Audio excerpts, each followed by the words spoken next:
Fala galera, beleza? Meu nome é Rodrigo Melli, esse é o canal História Mal Contada.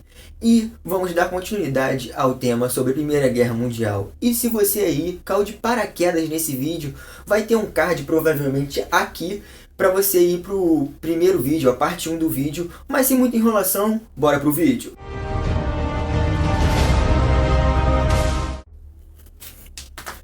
Bom, os combates da Primeira Guerra aconteceram em sua maioria na Europa e destacaram-se duas frentes, a frente ocidental e a frente oriental.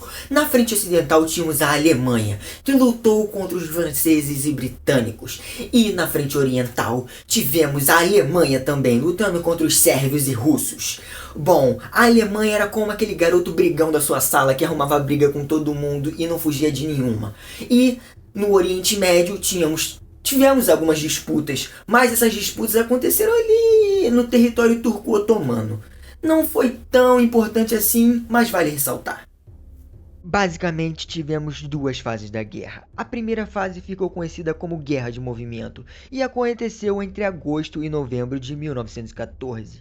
Depois disso, temos a segunda fase, a famosa Guerra de Trincheiras, e ocorreu de 1915 a 1918. Bom, na primeira fase destacou-se o plano alemão de invasão à França pelo território belga, o chamado Plano Schlieffen. O plano que foi elaborado pelo conde Alfred von Schlieffen, que era para envolver as tropas francesas. Essa parte do vídeo deu uma congelada, então basicamente era uma manobra para envolver as tropas francesas que estavam tentando conquistar Paris, a capital da França. Em poucos meses, os franceses mandaram os alemães embora. Bom, e vale ressaltar que nessa guerra de movimento durou tão pouco porque eles achavam que com o armamento deles tão avançado, a guerra acabaria muito rápido. E não foi isso que aconteceu. Bom, isso aí já dá início à segunda fase. As trincheiras foram criadas no intuito de anular as metralhadoras. Com isso surgiu os tanques com esteiras que por sua vez conseguiam passar por elas. As trincheiras eram corredores subterrâneos construídos para abrigar os soldados e separar os exércitos que lutavam entre si. Muitas vezes, a distância entre uma trincheira e outra era mínima. O espaço em que essas trincheiras era conhecido como Terra de Ninguém, e era preenchido com sacos de areia, arames farpados e tudo que fosse necessário para garantir a proteção das tropas, e para informar que tropas inimigas aproximavam-se. Durante a Guerra de Trincheiras, foram utilizadas pela primeira vez armas químicas. Os alemães inicialmente utilizaram o gás clorídrico, que com o tempo também passou a ser utilizado por franceses e britânicos. Por fim, o gás clorídrico foi substituído pelo famoso gás mostarda.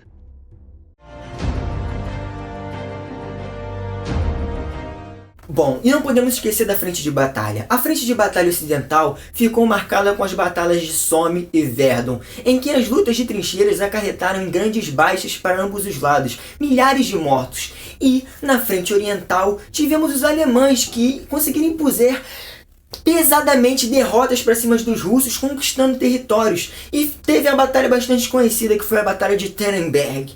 Bom, tivemos diversos combates também no Oriente Médio com a Sérvia, que destacou-se a perseguição do Império Otomano contra os armênios, que acabou promovendo o genocídio armênio.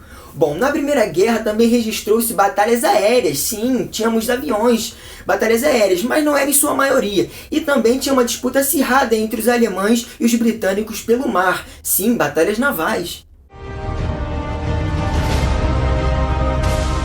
Em 1917, o famoso Estados Unidos, presididos por Woodrow Wilson, não sei se eu estou falando a pronúncia certa, resolveram entrar na guerra quando os alemães atacaram embarcações britânicas, causando uma centena de mortes americanas. Bom, americano morrendo, tá, Estados Unidos, vamos entrar para a guerra.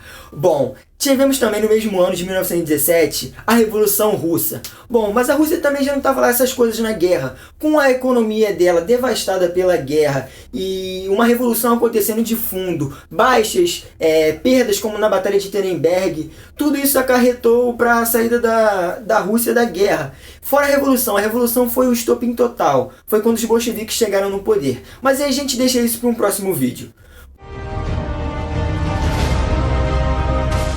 Com o encerramento da guerra, tivemos vacilamento da Tríplice Aliança. Bulgária, Império Austro-Húngaro e Império Turco-Otomano se renderam, sobrando apenas a Alemanha. Só podia, né? A Alemanha sai da guerra totalmente devastada. Caraca, não era para menos. O Império Alemão ele ruiu. Os Estados Unidos renderam os alemães e fizeram eles proclamarem uma república. Não, não fizeram. Determinaram que eles proclamassem uma república. Foi a primeira vez que o mundo viu tantas mortes. Foram cerca de 14 milhões de baixas para ambos os lados. Bom, dito isso, tivemos a Liga dos Quatro, que era formada por Estados Unidos, Inglaterra, França e Itália. Bom, eles se reuniram para decidir o futuro, o rumo da Europa. Bom, foi assinado o Tratado de Versalhes em 1919, em junho de 1919 para ser mais específico. Bom, vai aí uma curiosidade. Os franceses tiveram aquela derrota para a Alemanha e foi justamente aí. Bom, dito isso, a Alemanha com esse tratado, ela perde um sétimo do seu território e todas as suas colônias ultramarinhas e territórios pela Europa. Ela paga uma multa altíssima que leva o seu país a entrar em uma crise nunca antes vista na história. Fora que as forças militares da Alemanha foi limitada a 100 mil soldados. Agora, todos os países que participaram da guerra não tiveram uma punição tão severa quanto a Alemanha. E isso serviu de, como eu posso dizer, como uma faísca, porque Hitler ele estava na Primeira Guerra e com isso ele começou a nutrir um ódio por esses países europeus, um preconceito muito grande que só foi crescendo com o passar dos tempos e acabou culminando no que conhecemos como a Segunda Guerra Mundial. Mas isso fica para um próximo vídeo. Bom, com o término da guerra tivemos a reconfiguração da Europa. Vamos pensar assim de uma maneira mais fácil. Pensa num grande bolo. E nesse bolo, cada divisão que você faz, surge um novo país. Bom, tivemos o Tratado de Saint-Germain e o Tratado de Trianon, que tratou de dividir esses países e dar nomes a eles, por assim dizer. Bom, tivemos como exemplo a Áustria-Hungria, que virou a Hungria e a Sérvia.